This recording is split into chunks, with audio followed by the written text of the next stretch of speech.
나만 없어 고양이가 진실이었다. 뭔 말인지 모르겠는데 아빠. 세 번째 주제, 반려동물 보유세를 검토하고 있다. 정부가 반려동물 보유세. 주변에 이제 고양이 키우시거나 이제 강아지 키우시는 분들 많잖아요, 그죠? 그런 분들이 되게 많아가지고 반려동물에 대해서 보유세를 검토한다. 딱 봤을 때 어떤 주제를 잡아서 이제 인사이트를 드려야 되냐, 고민을 좀 했는데 반려동물 보유세 한번 볼까요? 정부가 강아지와 고양이 등 반려동물과 관련된 정책 재원을 확보하기 위해서 반려동물 보유세 도입 효과를 검토하고 있습니다. 내년 1월부터 시행되는 제3차 동물복지 종합계획 수립 과정에서 반려동물 보호자에게 세금을 부과하는 방안이 검토되고 있다. 세금 나온다 이죠, 그죠? 반려동물을 보는 사람. 주무부처인 농림축산식품부는 이와 관련해 민간위원들을 중심으로 다양한 정책 방안이 검토되고 있는 단계라면서 정부는 아직 정책 방향 결정하지 않았다. 왜냐하면 세금 나오면 반발이 이제 심하잖아요, 그죠?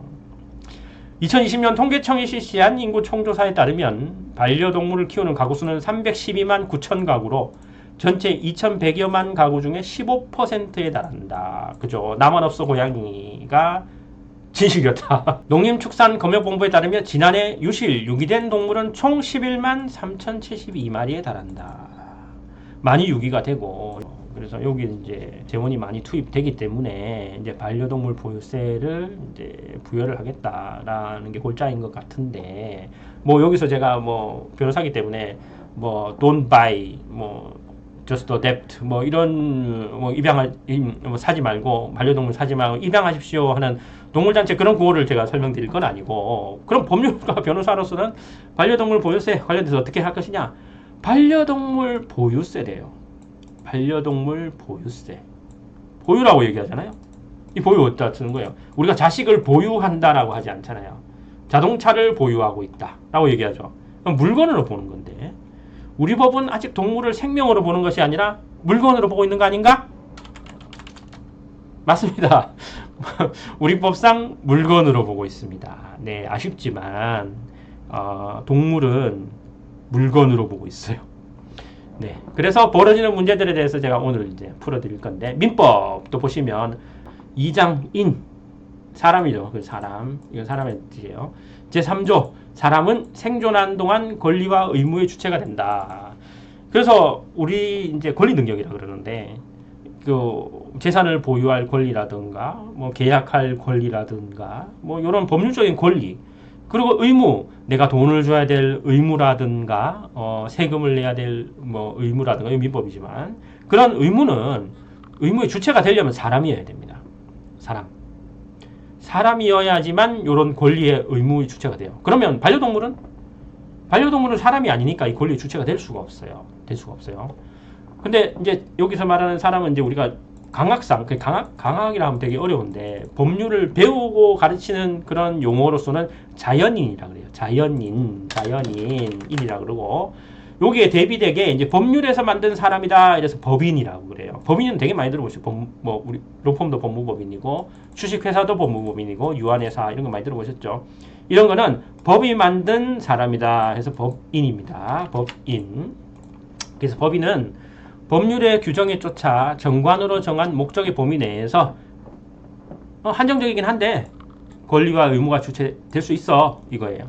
근데 법인은 법이 만든 사람이잖아요. 그러면 반려동물은 법인이 될 수 없죠, 그죠? 그렇기 때문에 이제 권리 의무 주체가 될 수 없는 거예요. 왜 자꾸 권리 의무 주체가 안 되냐 하면 끝에 나오는 주제 때문에 그래요. 이 4장에는 이제 물건이에요. 사람은 이제 2장에서는 사람에 대해서, 자연인에 대해서 말했고, 3장에서는 범인에 대해서 말했고, 이것도 아닌 이제 물건이죠. 사실 이제 우리가 강학상으로 보면, 저희가 이제 후배들한테 제가 설명할 때는 요 인하고 범인은 권리의 주체다. 권리의 주체고, 물건은 권리의 객체다라고 저는 이제 후배들한테 설명을 많이 했어요. 그 다음에 이제 민법 총칙이 이제 그런 거예요. 민법 총칙, 뭐, 이게 되게 어려운 내용이긴 한데, 민법 총칙이 뭘 민법 총칙이냐면, 단단히 3가지. 권리의 주체, 권리의 객체, 권리의 변동, 어떻게 변동하나. 요게 이제 민법 총칙이에요. 그래서 민법에서 물건이라고 하는데, 98조에서, 본법에서 물건이라 함은 유체물 및 전기 기타 관리할 수 있는 자연력을 말한다. 여기서 유체물이죠. 유체물. 인간이나 사람 자연인이나 법인이 아닌 여기서 유체물 형태를 가지고 있는 물건이에요. 그래서 우리 민법에서는 돌고도로록 이게 제가 뭐 이게 좀 뭐라 그럴까 좀 장황하게 설명했지만 결국은 반려동물 강아지, 고양이, 뭐 도마뱀, 뭐 우리 집에 살던 루비 물고기입니다. 그런 것들은 전부 물건이다 물건. 그러면 그래서 법률상 권리 능력의 주체가 되는 사람은 주체가 될 수 있는 것은 사람 자연인과 법인뿐이다. 즉 반려동물은 사람이 아닌 물건에 해당한다. 그렇기 때문에 우리가 이제 반려동물을 이제 죽이는 이제 뉴스를 많이 보잖아요. 그럴 때는 재물손괴죄로 처벌받는 겁니다. 아니면 동물보호법으로 처벌받는데 왜 재물손괴죄냐 이제 이해를 하셨죠. 이 물건이라는 거 다른 사람의 물건을 이제 손괴한 사람이기 때문에 재물손괴죄로 처벌받으시는 거예요. 근데 이게 왜 이렇게 계속 장황하게 설명하냐면 결국 이것 때문이에요. 반려동물 키우는 가구 수는 312만 가구나 되는데 반려동물에 대해서 상속하려면 어떻게 해야 되냐? 이거 외국에서 그러신 분 많잖아요. 요즘에 최근 기사에서도 이게 자기 재산을 죽으면서 자기 자식이나 뭐 가까운 친지가 아니라 반려동물한테 상속했대요. 반려동물한테. 이거 우리나라에서 불가능하죠. 왜냐하면 제가 계속 설명했지만 반려동물은 물건이에요. 그래서 물건이기 때문에 권리 의무 주체가 되실 수가 없어요. 권리 의무 주체가 될 수 없기 때문에 상속도 불가능하겠죠. 그죠?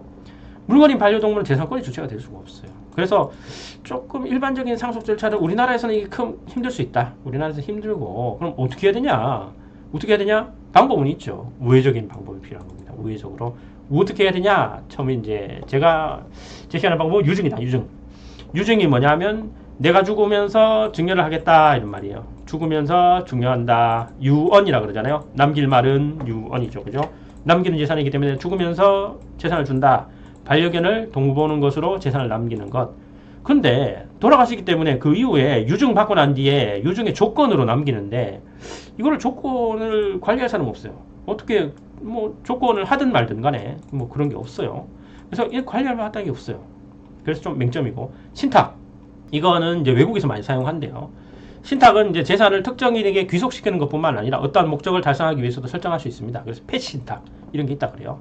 반려인은 일정 금액을 은행에 맡기고 사후 반려동물을 돌봐줄 새로운 주인을 지정하고 반려인이 사망하면 이 은행이 지정인에게 양육비를 지급하는 방식인데 신탁 감독인이 들어옵니다. 변호사 등 저 같은 신탁 감독인이 양육비 등 집행이 잘 되고 있는지 지정인이 반려동물 잘 보고 있는지 감독하면서 돈을 주는 거죠. 그죠? 신탁. 그래서 요거는 이제 유증의 맹점을 조금 보완한 거죠. 네. 근데 돈 준다. 돈 주는데 요런 조건 하에서 감독하면서 돈 줄게. 이런 말입니다. 그래서 외국에서는 이게 되게 많고 뭐 우리나라에서도 도입된지는 저도 모르겠고요. 네. 재단법인 할 수 있습니다. 왜냐하면 재단법인이잖아요. 사단법인이 아니고 재단법인인데 이건 나중에 한번 설명을 드리는데 사단법인은 사람이 모인 거예요. 근데 재단법인은 뭐냐? 이게 재자가 이제 재산이죠. 재산. 어떤 특정한 목적을 위해서 재산을 출연하는 거예요. 그래서 재단법인 뭐 우리 집에 있었던 루비 돌봄 이렇게 된다 그러면 우리 집에 있던 물고기인 루비를 돌봄하기 위한 재단법인이다. 뭐 이렇게 설립을 하는 거죠. 내가 죽지만 재단법인은 이제 법이 만드는 인간이기 때문에 계속 살자잖아요. 그죠? 루비가 죽을 때까지 뭐 재단법인을 유지한다. 이런 식으로 만들어 놓는 거죠. 돈이 많다면 재단법인 설립하고 그 설립 목적을 반려동물 여기 루비 되겠네. 그죠? 루비 보호하기 위해서 재단 이렇게 설립하는 거죠. 네. 그래서 루비 죽을 때까지 재단 이사장이 이거 돌보는 거예요. 네. 그렇게 할 수도 있다. 돈이 많으시면. 근데 전문 주식회사 전문 주식회사도 이제 괜찮은 방법일 수 있다. 반려동물 죽을 때까지 케어해주고 나머지 전문적인 이게 회사에서 케어해주고 나머지 돈을 이제 주식회사에게 증여하는 조건으로 이제 주식회사한테 맡긴다. 뭐 신탁의 대용이겠죠, 그죠? 이게 회사에 맡긴다. 근데 아직 이런 회사는 없는 것으로 제가 보이고요. 그래서 만약에 우리나라에서도 이런 이제 반려동물 이제 상속이 안 되기 때문에 반려동물 상속을 위해서 뭐 이런 주식회사를 설립해가지고 이게 그 반려인께서 돌아가시고 반려동물을 죽을 때까지 이제 케어를 해주고 나머지 돈이 있다면 아니면 이제 돈이 이제 많이 이제 입금이 된다면 그 이자로서 많이 이제 케어를 해주고 남은 돈을 이제 증여를 받는 조건으로 죽을 때 증여를 받는 조건으로 구성을 해가지고 주식회사 설립할 수도 있다. 주식회사라는 건 이제 어차피 돈을 벌어야 되기 때문에 그런 식으로 사업 모델을 하시는 것도 뭐 괜찮다. 이런 인사이트를 드리는 겁니다.